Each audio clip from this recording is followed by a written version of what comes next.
So I just want to make a little video about different ice scrapers and my humble opinion of them. I'm not a huge fan of these ones with the scraper on the end and then the brush, and I'll show you why. Because you're brushing your car off, and then you come to the mirror, and like you can't get the brush close to it, so it causes problems.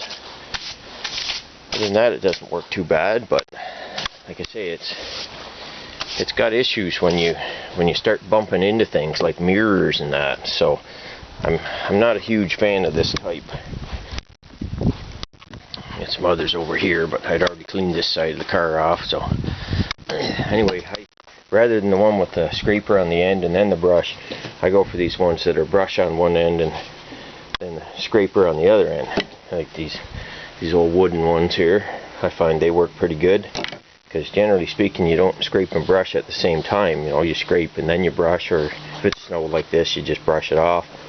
Then you got these monstrous telescoping SUV type scrapers here. Personally, I'm not a fan of them, just because they take like your whole back seat in the car, and or if you don't, you stand them up, then they're almost up against the roof. But if I want to do the roof, I just reach over and do it. Now I understand for an SUV or a tall vehicle, they could come in handy. The end swivels on it also. I won't do it, but it'll rotate so that it's kind of parallel like a regular brush there. And then you got this guy. It's actually just a scraper. It's called a scrape around. It'll get the snow off, but it's mainly made for scraping cold snow. They're really handy for scraping. You may have to order them on the internet. Like I say, they're called scrape around. Just a hollow cone there, and then this end's actual ice scraper. But I had ice on the inside of my one car because I had some tires in it there that were wet, and it didn't do a very good job on the inside. But on the outside of a windshield or the side windows, you can't beat it. It's like 5 times as fast as these other types of scrapers there, so I'd recommend that.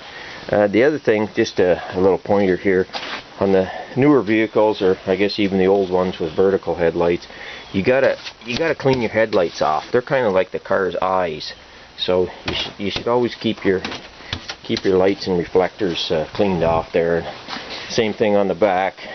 It always collects snow on them. I cleaned these off once, so. But same thing, bottom of the trunk. It's not my favorite designs for trunks, where they go right to the bumper like that. Because as soon as you open the trunk up, snow falls in the car or whatever. And same thing up here. You gotta clean off the back window and get the joint to the trunk there. A bunch of snow will fall in your trunk when you open it.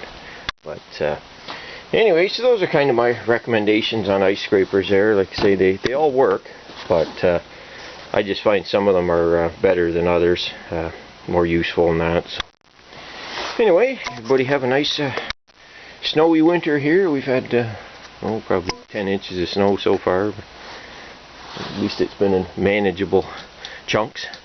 So everybody have a good one. Oh, I was just going to mention another thing there. Yeah, make sure you clean out the cowl area there at the base of the windshield. That's where the air gets sucked in for your fan to blow up on the windshield and to heat the car.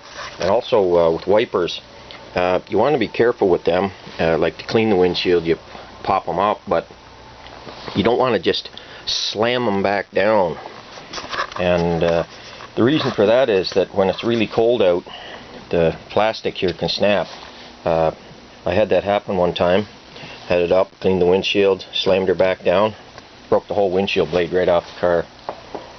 So luckily I had some wrenches in the car, because the wiper arm had to come off, or it had steel scraping on the windshield for 150 miles, and that wouldn't have been good. So yeah, and just like say, clean the blades themselves off so they do the job. And whatever you do, don't be one of those peephole drivers that, you know, you see them driving around, and now this is the back windshield, but they got, you know, a little peephole on the car to look out. First time they stop the car, it all slides off the roof and covers that up, so then getting out at an intersection, holding up traffic, and you know, results in horn honking and hand gestures, etc. So anyway, everybody have a good one. Enjoy the snow while it's here.